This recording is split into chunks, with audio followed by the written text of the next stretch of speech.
ونصلی علی رسول الکریم 15 شعبان کی جو رات ہے اور 15 شعبان کا روزہ، اس کے حوالے سے بہت زیادہ لوگ سوال پوچھ رہے ہیں، تو میں نے ارادہ کیا میں ایک پورا کلپ ریکارڈ کروا دوں۔ اس میں جو بھی میری ٹوٹی پھوٹی تحقیق ہے، جو میں نے احادیث دیکھی اس بارے میں اور جو علماء کے اقوال دیکھے اور جتنا میں اس کی ریسرچ کر سکا ہوں، اس کا ایک خلاصہ آپ کے سامنے رکھ دوں۔ اگر میں وہ تمام احادیث آپ کو پڑھ کے سناؤں، پھر ایک کی سند پڑھوں، پھر ایک کی سند پہ بحث کروں، تو وہ بات بہت ہو جائے گی لمبی اور کلپ بہت طویل ہو جائے گا۔ تو ایک خلاصے کے طور پر پوری جو ایک تحقیق ہے وہ میں آپ کے سامنے رکھنا چاہتا ہوں۔ تو 15 شعبان کی جو رات ہے، جس کو شب برات کہا جاتا ہے، اس کا نام شب برات کسی بھی حدیث سے ثابت نہیں ہے، اس لیے عرب اس کو اکثر لیلۃ النصف من شعبان کہتے ہیں کہ شعبان کے جو نصف ہے اس کی رات۔ خیر، اس کا نام شب برات ہو، اگر اس وجہ سے برات کے اس میں اللہ تعالیٰ کہا جاتا ہے کہ جہنم سے بری کر دیتے ہیں، تو اس وجہ سے کسی نے نام دے دیا ہو تو ایک الگ بات ہے۔ لیکن اس رات میں ہوتا کیا کیا ہے، لوگ کیا کیا کر رہے ہیں، اس کی کیا شرعی حیثیت ہے، تو میں نمبر وار انشاءاللہ اس کو تفصیل سے بیان کروں گا۔ کچھ چیزیں تو ایسی ہیں جو بالکل ہی غیر ثابت ہیں، ان میں اس رات میں مٹھائی، حلوہ یا مختلف قسم کے حلوے پکا کے لوگوں میں بانٹنا،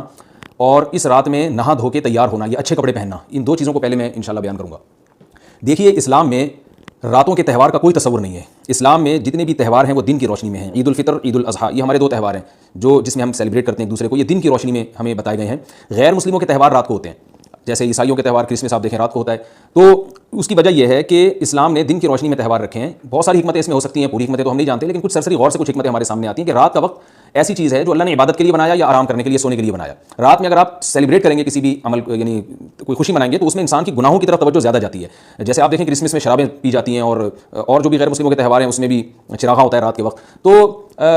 جبکہ ہمارے ہاں جو عید الفطر ہے وہ دن کی روشنی میں ہم نماز پڑھ کے اس کی ابتدا کرتے ہیں۔ تو آپ کہہ سکتے ہیں کہ شب برات کو کوئی تہوار تو نہیں مانتا، تو دیکھیں تہوار زبان سے ماننا ضروری نہیں ہے۔ آپ اپنے عمل سے جب کوئی ایسا کام کرتے ہیں جو تہواروں میں کیا جاتا ہے، تو اس کا مطلب یہ ہوا کہ آپ اس کو تہوار مان رہے ہیں، یعنی آپ اس کو ایک خوشی کا دن مان رہے ہیں۔ تو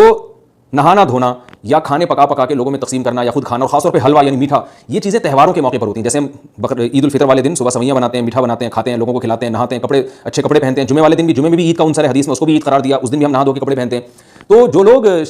15 شعبان کی رات کو نہاتے دھوتے ہیں، اسپیشلی اس رات کو کہ بھئی آج کوئی تہوار ہے یا آج کوئی خوشی کا دن ہے، اور مٹھائیاں کھاتے ہیں یا حلوے پکاتے ہیں، تو وہ زبان سے اس کو تہوار نہ بھی کہیں، اپنے عمل سے ہی بتاتے ہیں کہ تہوار ہے، جبکہ یہ تہوار نہیں ہے۔ اسلام میں کوئی اس کی ایک ضعیف روایت بھی نہیں ہے کہ آپ صلی اللہ علیہ وسلم نے، میرے علم میں نہیں ہے، کم از کم ہو سکتا ہے کوئی موضوع من گھڑت روایت موجود ہو جس میں کوئی کہیں بھی نہیں ہے کہ آپ صلی اللہ علیہ وسلم نے اس رات کو ہمیں نہانے کا حکم دیا ہو یا اچھے کپڑے پہننے کا حکم دیا ہو یا کھانے پینے کا یا حلوے کھلانے کا، ہمیں حلوے مانڈے کا ہمیں حکم دیا ہو۔ تو اللہ کا واسطہ یہ بدعت ہے، اس کو ختم کریں اپنے معاشرے سے۔ اور اسلام میں تہوار کا ٹائم دن میں ہوتا ہے۔ عید الفطر، عید الاضحیٰ ہے جس میں ہم دن میں قربانی کرتے ہیں اور کھاتے ہیں، پیتے ہیں، نہاتے ہیں، دھوتے ہیں۔ راتوں کے یہ کام نہیں ہے، رات کو آپ سوئیں یا عبادت کریں۔ تو ایک چیز تو یہ تھی جو میں بتانا چاہ رہا تھا۔ دوسری چیز، اس رات کو قبرستان جانا۔ دیکھیے، اس بارے میں حدیث پیش کی جاتی ہے، مشہور حدیث ہے، لوگ سنتے رہتے ہیں کہ نبی صلی اللہ علیہ وسلم رات کو اٹھے اور امی عائشہ رضی اللہ تعالیٰ عنہ بھی آپ کے پیچھے چلی گئیں، اور آپ صلی اللہ علیہ وسلم جنت البقیع میں مغفرت کی دعا مانگ کے تشریف لے آئے واپس۔ تو یہ حدیث انتہائی درجے کی ضعیف حدیث ہے، اور ایک تو ضعیف حدیث ہے، دوسری بات یہ کہ اگر ہم تھوڑی دیر کے لیے فرض کر لیں یہ صحیح حدیث ہے اور ہم کہتے ہیں کہ بھئی نبی صلی اللہ علیہ وسلم نے یہ عمل کیا ہے، تو صحابہ میں سے کسی سے ضعیف حدیث سے بھی ثابت نہیں ہے کہ کوئی اس رات قبرستان گئے ہوں۔ حضرت ابوبکر کے بارے میں کوئی روایت نہیں ملتی کہ اس رات قبرستان گئے ہوں، حضرت عمر کے بارے میں کوئی روایت نہیں ملتی، یا کسی ایک صحابی کے بارے میں نہیں۔ تو آپ مجھے بتائیں کہ یہ کیسی سنت ہے کہ جو صحابہ کی سمجھ میں نہیں آئی اور ہماری سمجھ میں آ گئی ہے؟ تو مشرکین مکہ یہ کہا کرتے تھے، لو کان خیرا ما سبقونا الیہ، قرآن مجید کی آیت ہے کہ اگر یہ اسلام میں کوئی خیر ہوتی تو یہ صحابہ ہم سے پہل نہ کرتے۔ یہ صحابہ نے ہم سے پہل کیا ہے، اس کا مطلب ہے یہ اسلام خیر کا کام نہیں ہے۔ تو مشرکین کو صحابہ سے چونکہ نفرت تھی، اس لیے کہتے تھے کہ یہ چونکہ اسلام کو فالو کر رہے ہیں تو یہ اس کی علامت ہے کہ اسلام خیر نہیں ہے، کیونکہ خیر میں تو ہم صحابہ سے آگے ہوتے ہیں، اپنے بارے میں ان کا یہ اس خوش فہمی میں مبتلا تھے وہ۔ لیکن ہماری رائے کیا ہے، ہم یہ کہتے ہیں کہ لو کان خیرا لسبقونا الیہ، وہ کہتے تھے لا سبقونا، ہم کہتے ہیں لسبقونا، کہ اگر کوئی بھی خیر کا کام ہے تو صحابہ ہم سے ضرور اس میں پہل کریں گے۔ یہ ہو نہیں سکتا کہ خیر کا کام ہم کریں اور صحابہ نے نہ کیا ہو۔ تو اسی طرح میں یہ عرض کرتا ہوں کہ دیکھیں، اگر قبرستان جانا اس رات میں سنت عمل ہوتا تو صحابہ یقیناً جایا کرتے۔ کوئی ایک صحابی تو گیا ہو، یہ کیسی بات ہے جو صحابہ کی سمجھ میں نہیں آئی اور ہماری سمجھ میں آ رہی ہے اور ہم قبرستان جا رہے ہیں اس رات کو۔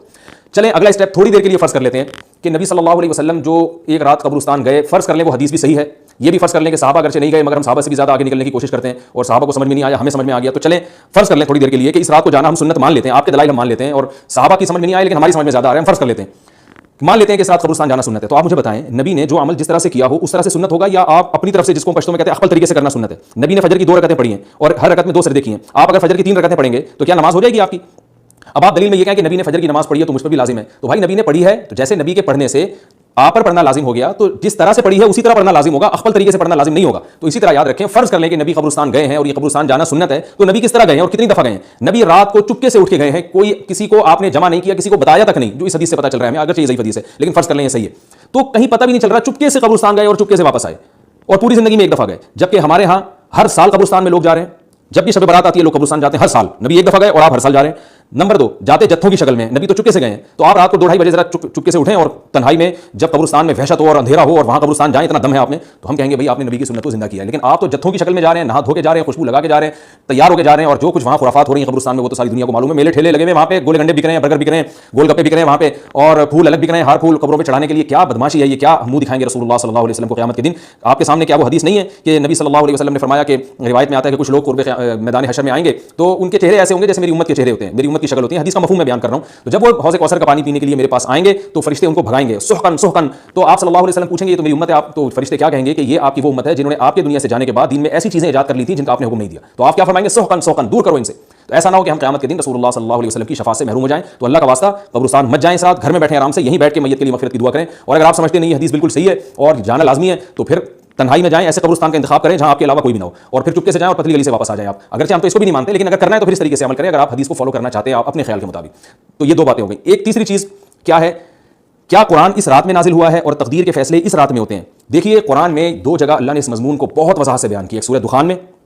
انا انزلناہ فی لیلۃ مبارکہ, کہ ہم نے اس کو مبارک رات میں نازل کیا, اور اللہ نے فرمایا فیہا یفرق کل امر حکیم, اس میں حکمت والے فیصلے ہوتے ہیں اس رات میں. دوسری جگہ 30ویں پارے میں سورہ قدر میں اللہ نے فرمایا انا انزلناہ فی لیلۃ القدر, ہم نے اس قرآن کو لیلۃ القدر میں نازل کیا, اور اس میں بھی اللہ نے فرمایا تنزل الملائکۃ فیہا, کہ فرشتے اس رات میں اترتے ہیں باذن ربہم من کل امر, تمام قسم کے معاملات لے کے. تو یہاں بھی اللہ بتا رہے ہیں کہ جو 1 سال کے فیصلے جس رات میں ہوتے ہیں اور فرشتوں کے حوالے کیے جاتے ہیں وہ رات اور قرآن کے نازل ہونے والی رات ایک ہی ہے, یہ الگ الگ راتیں نہیں ہیں. اور سورہ قدر میں اللہ نے فرما دیا واضح لفظوں میں کہ وہ لیلۃ القدر کی رات ہے. تو اتنی وضاحت کے بعد پھر یہ کہنا کہ اس رات میں قرآن نازل ہوا تھا جبکہ اس کے بارے میں کوئی صحیح حدیث موجود بھی نہیں ہے, ضعیف یا موضوع روایتیں ہیں, تو یہ بالکل قرآن پر میں سمجھتا ہوں کہ یہ ٹھیک نہیں ہے, بالکل دلیل کے لحاظ سے یہ کمزور بات ہے. اگرچہ بعض علماء اس طرف گئے ہیں اور انہوں نے تعویل کی ہے, انہوں نے یہ تعویل کی ہے کہ قرآن جو ہے آسمان دنیا پہ آیا لیلۃ القدر میں اور وہاں سے جو نیچے نزول شروع ہوا ہے وہ شب برات میں ہوا ہے, لیکن یہ تعویل عقل سے بعید ہے اور اس تعویل کی ہمیں ضرورت بھی نہیں ہے. 2 صحیح حدیثیں ٹکرا رہی ہوں یا قرآن کی آیت کسی ایسی متواتر حدیث سے ٹکرا رہی ہو تو پھر تو وہاں ہمیں تطبیق دینے کی ضرورت پیش آتی ہے, جب قرآن کے مقابلے میں کوئی حدیث ہی نہیں ہے, صحیح حدیث بھی نہیں ہے. حالانکہ قرآن کے مقابلے میں تو فقہا کہتے ہیں کہ اگر صحیح حدیث بھی ہو, متواتر نہ ہو, صحیح حدیث بھی ہو تو وہ بھی ظنی ہوتی ہے, تو اس حدیث کو رد کیا جائے گا, قرآن میں تعویل نہیں کی جائے گی. لیکن یہاں تو صحیح حدیث بھی نہیں ہے, یہاں تو ایک ضعیف روایت ہے اور ضعیف اقوال ہیں, آپ اس کو کیسے قرآن کے مقابلے میں لا سکتے ہیں. تو جو بالکل بے غبار بات ہے وہ یہی ہے کہ اللہ تعالیٰ نے قرآن مجید کو لیلۃ القدر میں نازل کیا جو رمضان کے آخری عشرے میں ہوتی ہے, اور اسی لیلۃ القدر میں فیصلے بھی ہوتے ہیں. اور بعض لوگ کہتے ہیں اس میں حرج کیا کہ ہم 15 شعبان کو بھی فرض کر لیں, اس میں قرآن نازل ہوا اور لیلۃ القدر میں بھی. بھائی سے لیلۃ القدر کی ویلیو کم ہوتی ہے, اللہ تو لیلۃ القدر کی ویلیو بڑھا رہے ہیں کہ یہ ایسی رات ہے جس میں 1 سال کے فیصلے بھی کر دیے جاتے ہیں اور اس میں قرآن مجید کا نزول بھی شروع ہوا. تو جو جس رات کو اللہ نے جو پروٹوکول دیا ہے وہی پروٹوکول اس کو دینا چاہیے, آپ اس کو کسی اور رات کو نہ دیں وہ پروٹوکول. تو یہ تیسرا مسئلہ ہوا. پہلا مسئلہ حلوے مانڈے کا اور نہانے دھونے کا, وہ بھی غلط ہے. دوسرا مسئلہ قبرستان جانے کا, وہ بھی ٹھیک نہیں ہے. تیسرا مسئلہ کہ اس رات میں قرآن نازل ہوا اور فیصلے ہوتے ہیں, یہ تیسری بات بھی غلط ہے. نہ تو اس رات میں قرآن نازل ہوا اور نہ اس رات میں فیصلے ہوتے ہیں. چوتھی چیز کہ کیا اس رات میں عبادت کی کوئی فضیلت ہے سرے سے یا نہیں ہے, یہ ایک علمی مسئلہ ہے. تو اس بارے میں خوب اچھی طرح سمجھ لیں کہ اس بارے میں جتنی بھی احادیث ہیں جو اس رات کی فضیلت کے بارے میں ہیں کہ بنو کلب کی بکریوں کے برابر مغفرت ہوتی ہے اور بکریوں کے بالوں کے برابر, اور یا جو بھی اس بارے میں روایات ہیں کہ سب کی بخشش ہو جاتی ہے سوائے اس شخص کے جو کسی کے دل میں کینہ رکھتا ہے, تو یہ جتنی اس رات کی فضیلت میں احادیث ہیں تو ایک بات تو خوب اچھی طرح سمجھ لیں, اس پر تمام محدثین کا, جہاں تک میں نے دیکھا ہے, تمام محدثین کا اتفاق ہے کہ اس کی فضیلت میں صحیح حدیث ایک بھی نہیں ہے. اس رات کی فضیلت میں ایک بھی صحیح حدیث موجود نہیں ہے. لیکن ضعیف روایتیں اتنی کثرت سے ہیں کہ ایک الگ محدثین کا اصول ہے کہ جب ضعیف روایتیں کی سندیں زیادہ ہو جائیں تو وہ حسن بن جاتی ہے, یعنی قابل قبول ہو جاتی ہے وہ, کیونکہ بہت ساری کمزور چیزیں مل کے اس میں کچھ قوت پیدا کر دیتی ہیں. تو اب جن علماء نے احادیث کے ضعف کی طرف دیکھا کہ ایک بھی صحیح روایت نہیں ہے, انہوں نے اس رات کا بالکل یہ انکار کر دیا کہ اس رات کی سرے سے کوئی فضیلت نہیں ہے. لیکن جن علماء نے اصول حدیث کی طرف دیکھا اور فقہ کے ایک اصول کی طرف دیکھا کہ کثرت روایات درجہ حسن تک پہنچ جاتی ہیں ضعیف روایات, تو انہوں نے کہا کہ بالکل اس رات کی فضیلت کا انکار ہی سرے سے کر دینا یہ غلط ہے. تو جمہور اس طرف گئے ہیں کہ اس رات کی فضیلت کا بالکل یہ انکار کر دینا یا اس کی عبادت کی فضیلت کا بالکل یہ انکار کر دینا یہ ٹھیک نہیں ہے. لیکن کچھ علماء, وہ بھی بڑے محقق علماء ہیں, وہ اس طرف گئے ہیں کہ اس رات کی سرے سے کوئی فضیلت اسلام میں ہے ہی نہیں. اب میں دونوں طرف کے علماء کا کچھ تھوڑا سا تجزیہ پیش کرتا ہوں. تو جو علماء یہ کہتے ہیں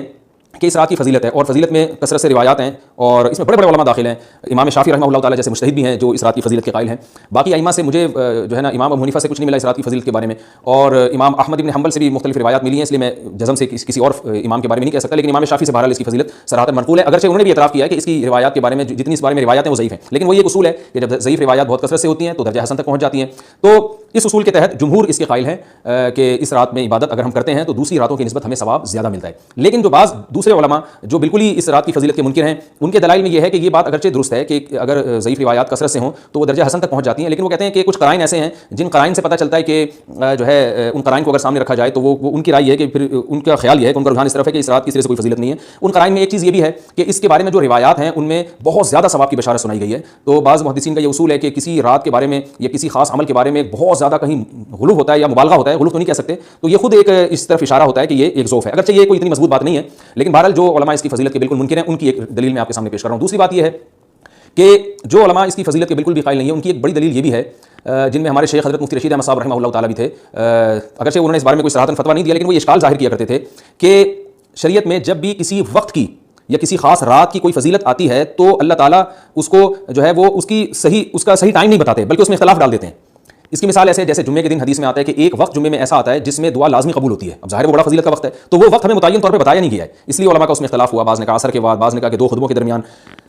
لیلۃ القدر کو دیکھ لیں، لیلۃ القدر کی فضیلت میں قرآن بھی ہے، بہت ساری احادیث ہیں، لیکن لیلۃ القدر کی رات ہے کون سی یہ اللہ نے اس میں ابہام ڈال دیا۔ طاق راتوں میں 21 بھی ہو سکتی ہے، 23 بھی ہو سکتی ہے، بعض بلکہ حدیث سے 22ویں رات کا بھی ہونا ثابت ہے، زیادہ امکان 27ویں رات کا ہوتا ہے، تو وہ متعین نہیں ہے۔ تو جو علماء کہتے ہیں اس کی سرے سے کوئی فضیلت ہی نہیں ہے، ان کا رجحان وہ ان کی ایک یوں سمجھیں کہ دلیل تو نہیں لیکن ایک استیناس کہتے ہیں اس کو، کہ اس سے ان کے اس نظریے کو تقویت ملتی ہے کہ اگر یہ اس کی اتنی زیادہ فضیلت ہے تو اس کی تعیین میں اختلاف بالکل بھی نہیں ہے، تو یہ وہ کہتے ہیں کہ مزاج شریعت کے خلاف ہے۔ اور تعیین میں اختلاف ہوتا کیوں ہے؟ علماء نے بیان کیا اگر لیلۃ القدر کو متعین طور پہ بیان کر دیا جاتا ہے نا کہ یہی لیلۃ القدر ہے تو بہت ساری اس میں جو ہے نا حکمتیں فوت ہو جاتی، جن میں ایک یہ بھی کہ اس رات میں جہاں عبادت کا ثواب بہت ہے گناہ کا عذاب بھی بہت ہے، پھر اگر اس رات میں کوئی گناہ کرتا تو وہ اللہ کے عذاب سے نہ بچ پاتا، کیونکہ وہ اللہ متعین کر دیا کہ یہ لیلۃ القدر ہے، تو کیسے تم اس میں گناہ کر رہے ہو؟ اب معاملہ اللہ نے مبہم رکھ دیا کہ بھائی یہ بھی ہو سکتی ہے تو اگلے دن بھی ہو سکتی ہے، اور ایک فائدہ یہ بھی اس میں رکھا متعین نہ کرنے میں کہ لیلۃ القدر انہی کو ملے جو تلاش کریں، جو پورا عشرہ جاگیں گے ان کو لیلۃ القدر ملے گی۔ اگر اللہ اسپیسیفک دن بتا دیتا کہ 21ویں ہے، 23ویں ہے یا 25ویں ہے یا 22ویں ہے تو بہت سارے لوگوں کو لیلۃ القدر مل جاتی، تو اللہ نے جو مبہم رکھا ہے نا تو ایک رات کی فضیلت اللہ نے بڑھا دی مگر اس کی تعیین میں ابہام پیدا کر دیا تاکہ جو پورا عشرہ جاگے گا اسی کو لیلۃ القدر ملے گی، اس کے علاوہ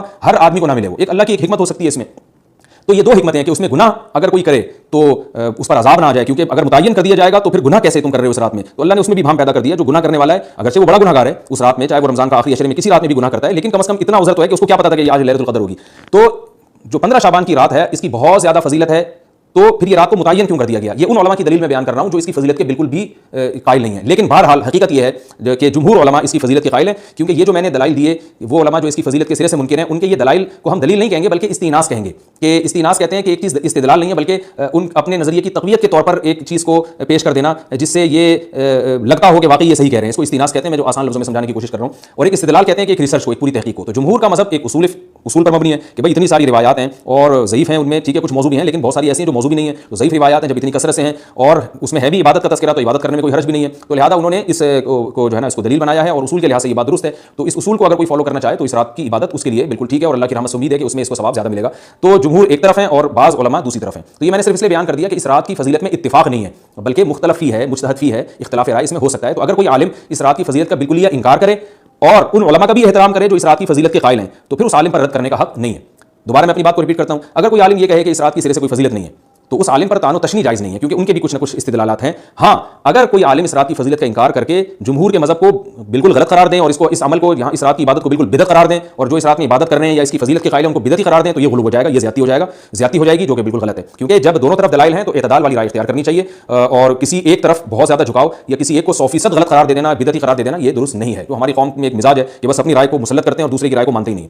تو عوام کے لیے کیا ہے؟ لوگ کہتے ہیں مفتی صاحب کنفیوز کر دیا آپ نے تو لٹکا کے چھوڑ دیا ہمیں، وہی میں کنفیوز نہیں کر رہا، عوام جمہور کے مذہب کو فالو کرے گی، جمہور میں بڑے بڑے علماء ہیں وہ اس کی فضیلت کے قائل ہیں اور وہ اس کے قائل ہیں کہ اس رات میں عبادت کرنی چاہیے، تو آپ جمہور کے مذہب کو فالو کر سکتے ہیں۔ تو اب یہ بات تو ہو گئی جمہور کا مذہب، میں نے آپ کو بتایا کہ وہ اس رات میں فضیلت کے قائل ہیں کہ اس رات میں عبادت کرنی چاہیے، لیکن کیسے کرنی چاہیے اس پر تمام علماء کا اتفاق ہے کہ مسجد میں جتھے بنا کے جانا یا اجتماعی عبادت کرنا یہ بالکل بدعت ہے، بالکل ناجائز ہے۔ اسی طرح کوئی مخصوص قسم کی نماز پڑھنا کہ پہلی رکعت میں یہ والی صورت تو دوسری میں یہ والی صورت تو تیسری میں یہ والی صورت، یہ بالکل بدعت ہے۔ صلاۃ و تسبیح کی جماعتیں بدعت ہیں۔ تو ایک ہی راستہ ہے آپ کے پاس، آپ عبادت کرنا چاہتے ہیں تو انفرادی طور پر ایسے عبادت کریں جیسے عام دنوں میں آپ عبادت کرتے ہیں، ویسے ہی نماز پڑھیں جیسے عام دنوں میں نماز پڑھتے ہیں، کوئی مخصوص صورتیں مخصوص رکعتیں نہیں ہیں، جتنی اللہ توفیق دے تنہائی میں آپ 2 رکعتیں، تہجد کی 4 رکعتیں، 6 رکعتیں، 8 رکعتیں، 16 رکعتیں، جتنی اللہ توفیق دے آپ رات کو کھڑے ہو کر انفرادی نماز پڑھیں، دعائیں مانگیں اللہ تعالیٰ سے، قرآن کی تلاوت کریں، تسبیحات کریں، جتھے نہ بنائیں مسجد میں، چراغاں نہ کریں، بتیاں نہ لگائیں، قبرستانوں پہ رش نہ کریں، یہ سب ناجائز اور سب حرام ہے، گناہ ہے، اس کا اسلام میں کوئی تصور نہیں۔ کرنا ہے تو صرف ایک کام آپ کر سکتے ہیں کہ صرف عبادت کریں اور اللہ کی رحمت سے امید کی جا سکتی ہے کہ اللہ تعالیٰ اس رات میں آپ کو عبادت کا دوسری راتوں کی نسبت ثواب عطا فرمائے گا، کیونکہ آپ اگر جمہور علماء کو فالو کر رہے ہیں تو ہمیں یعنی جن کے پاس علم نہیں ہے تو ان کو علماء ہی کو فالو کرنے کا اللہ نے حکم دیا ہے، تو آپ جمہور علماء کی رائے پر عمل کرتے ہوئے اگر عبادت کرنا چاہیں تو اللہ کی رحمت سے امید ہے کہ انشاءاللہ آپ کو ثواب ملے گا، لیکن عبادت کا کوئی مخصوص طریقہ ہرگز ہرگز نہیں ہے. پمفلیٹ بٹ رہے ہوتے ہیں کہ یہ والی صورت پڑھنے سے یہ ہو جائے گا تو یہ والی صورت پڑھنے سے یہ ہو جائے گا، یہ بالکل غلط ہے. تو انفرادی عبادت ہوگی اور ایسے ہی عبادت کا طریقہ ہوگا جیسے پورے سال ہوتا ہے. نماز اسی طرح پڑھی جائے گی جیسے پورے سال پڑھی جاتی ہے، دعائیں مانگی جائیں گی اپنے طور پر، اجتماعی سطح پہ کوئی عمل نہ کیا جائے. اللہ تعالیٰ سے دعا ہے کہ اللہ تعالیٰ ہمیں سمجھنے کی، عمل کرنے کی توفیق عطا فرمائے.